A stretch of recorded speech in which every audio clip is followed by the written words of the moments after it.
Sachez mes frères, que l'Antichrist ne peut pas paraître pendant que l'Église est là. Même s'il est là, il ne peut rien faire parce qu'il faut que nous soyons d'abord enlevés, ensuite lui va se manifester. Pourquoi? Parce qu'il est la putréfaction, la pourriture qui ne peut se manifester qu'après que le sel soit parti. Amen.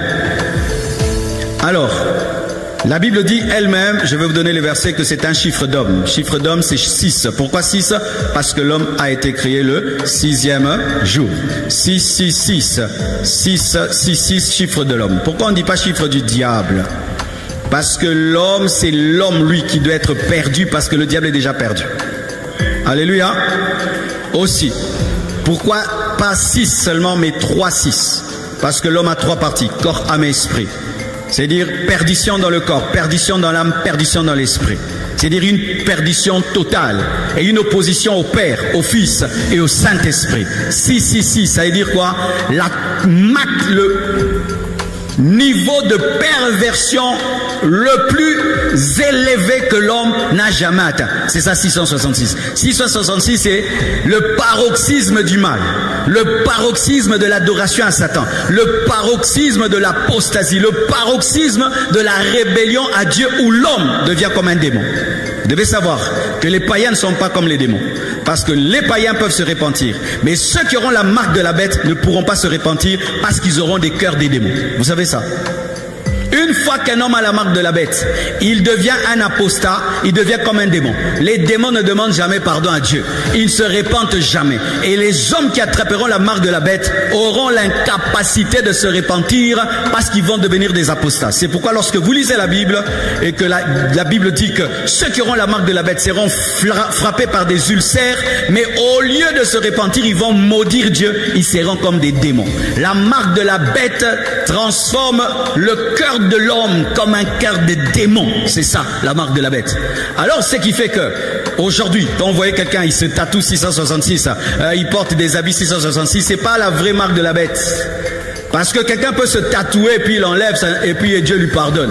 Quelqu'un peut porter un habit 666, il demande pardon, Dieu lui pardonne. Mais quand tu as la vraie marque de la bête, tu es impardonnable. Alors les marques là qu'on parle là, oh ils ouvrent des portes avec ces derniers temps et tout, ce n'est pas encore ça la vraie marque. Parce que tu peux mettre un implant qui ouvre les portes et puis demain tu dis on enlève. Dieu n'a pas de problème avec ça. Parce que j'entends des gens qui ont même dit que le vaccin contre le corona c'était la marque de la bête. Aujourd'hui maintenant, corona Sili. Monique Botea qui m'a bien. Hein, c'est pourquoi le show de l'Apocalypse, hein, il faut être prudent. Amen. Hein? Il y a des gens qui avaient dit, ah, le vaccin, marque de la bête, c'est eux qui prendront. Moi, j'ai pas été vacciné. J'ai pas été vacciné. Alors, j'ai attendu qu'en Europe, on ne demande plus le vaccin pour voyager. J'ai fait 2 ans, je ne voyageais pas. Alors, quand les gens ont vu que j'ai commencé à voyager, ils ont dit, Parcerlo, tu es perdu, tu as pris la marque de la bête. Vraiment, vraiment. Alors, vous devez savoir que la marque de la bête, pour l'instant, elle n'est pas là. Elle est en préparation. Si quelqu'un te dit aujourd'hui, oh, j'ai la marque de la bête, ce n'est pas la vraie marque de la bête, parce que si quelqu'un prend la marque de la bête maintenant, entre guillemets, il peut se repentir, Dieu lui pardonne. Mais dans la tribulation, ce n'est pas possible. Et donc, pour l'instant, la marque de la bête n'est pas là. Amen.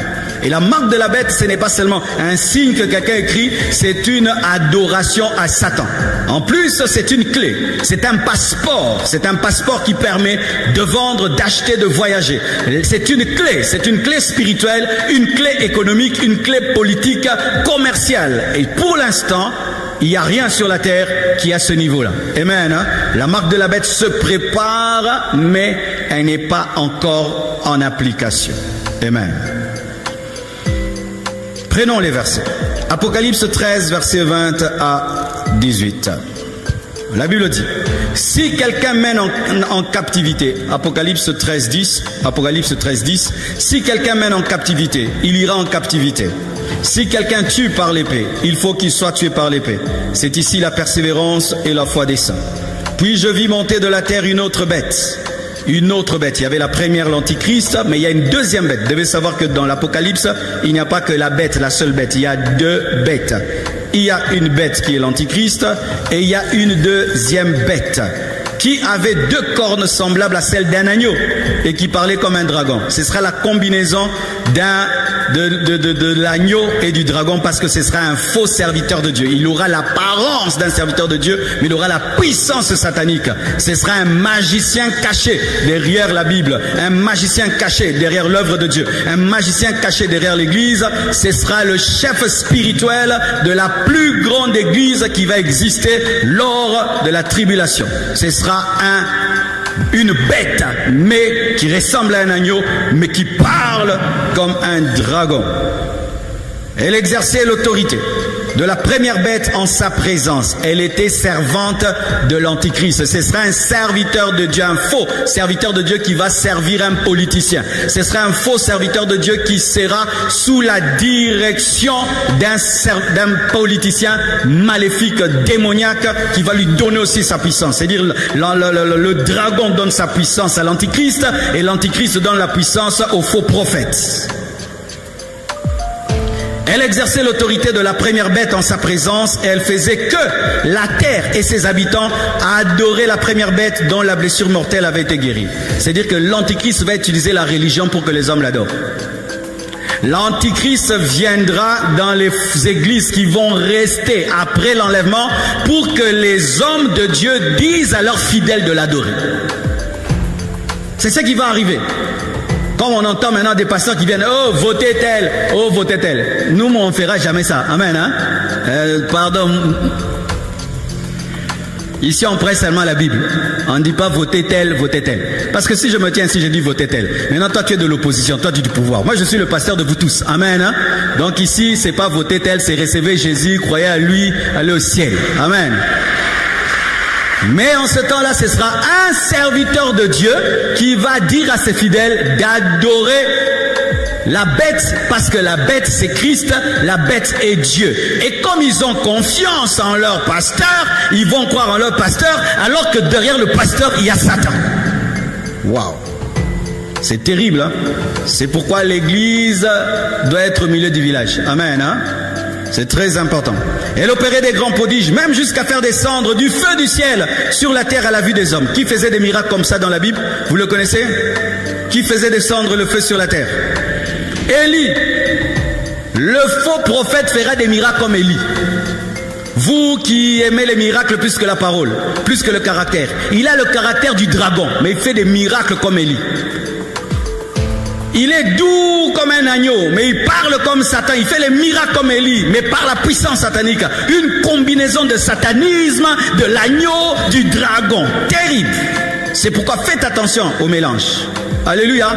Faites attention au mélange. Quelqu'un, il parle ici, chrétien. Il descend là-bas, païen. Faites très attention.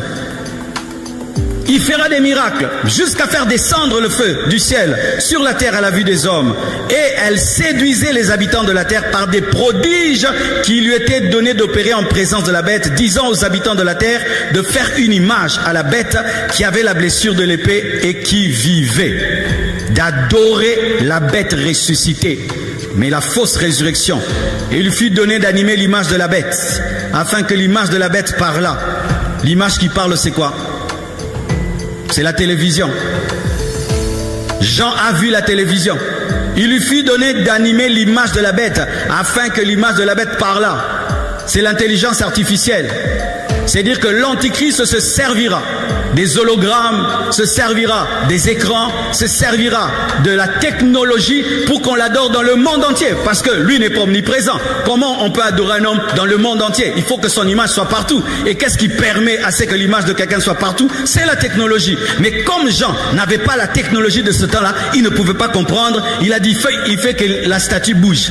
Jean, c'est pas la statue, c'est la télé. Alléluia. Alléluia. C'est pourquoi vous voyez aujourd'hui, la technologie est en train d'aller à une vitesse, vous ne pouvez pas croire. Vous connaissez ChatGPT? Qui connaît ce ChatGPT? Vous connaissez? Qui ne connaît pas? Yo, qui est déjà là, hein? Vous êtes des déphasés, hein, vous? Vous êtes des déphasés. Il y a un robot aujourd'hui. Quand je dis robot, c'est pas seulement... robot, c'est une intelligence artificielle qui a maintenant sur Internet, tu lui poses toutes les questions, il te répond. Au point même à l'université, on commence à interdire ChatGPT parce que si tu dis écris-moi un livre, il t'écrit un livre. Tu dis écris-moi un livre, il t'écrit le livre. Écris-moi un poème, il te fait un poème. Écris-moi comment on cuisine, il t'écrit tout. Tu lui demandes même comment on peut faire une rébellion, il te montre. Je te dis, et à l'instant, je te dis, une intelligence, c'est effrayant, c'est vraiment effrayant. ChatGPT. Tapez ça sur YouTube et faites des recherches dessus. Je vous dis, c'est une des dernières technologies qui vient de sortir, qui fait trembler la Silicon Valley. C'est terrible. Tu sens que ça, ce n'est plus normal. Il a l'intelligence comme toi. Toute question tu poses, à l'instant, il te répond. Il peut même tricher pour toi à l'examen. Oui, oui.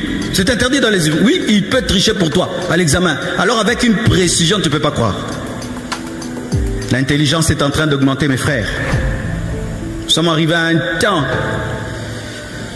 où si tu refuses de croire que Jésus revient bientôt, c'est volontaire. Amen. Hein? Et la Bible dit ceci, il lui fut donné d'animer l'image de la bête, afin que l'image de la bête parlât. Et qu'elle fit que tous ceux qui n'adoraient pas l'image de la bête fussent tués.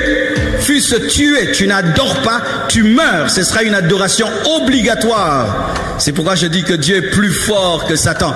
Parce que lui convainc par l'amour pour qu'on puisse l'adorer. Satan a besoin d'utiliser la mort. Je vais te tuer si tu ne m'adores pas. Alléluia. Jésus, lui, il est mort à la croix. Regarde comment on l'aime. Mais Satan, il n'est mort pour personne. Et il dit, adore-moi sinon je te tue. Sorcier, votre maître est faible. Faible, regarde comment il finit. En imposant aux gens l'adoration. Jésus ne l'impose à personne. Il te convainc et tu adores. Il te convainc et tu l'aimes. Il te convainc, tu te réveilles. Est-ce que tu as déjà vu une épée qui veut te tuer pour adorer Jésus? Pourquoi? Il est tellement puissant qu'il est capable de t'enseigner et que tu puisses tomber amoureux de lui. Il n'a pas imposé à la Samaritaine de l'adorer. Il lui a parlé. Elle a jeté sa coupe, sa cruche. Elle a adoré. Jésus est supérieur à toutes ces religions. Où vous ne croyez pas en notre Seigneur, on vous tue. Vous ne croyez pas en notre prophète, on vous bombarde. Non, on bombarde personne. On bombarde avec la prière, avec la parole, avec l'amour. Lorsque tu veux faire la différence entre deux religions, entre guillemets, regardez ceux qui n'utilisent pas la force. Ils sont les plus forts. Les religions faibles utilisent la force. Les religions fortes utilisent la parole, la conviction. Parce que quand tu es fort, tu parles, tu convaincs. Mais quand tu es faible, bombe et tuer les gens.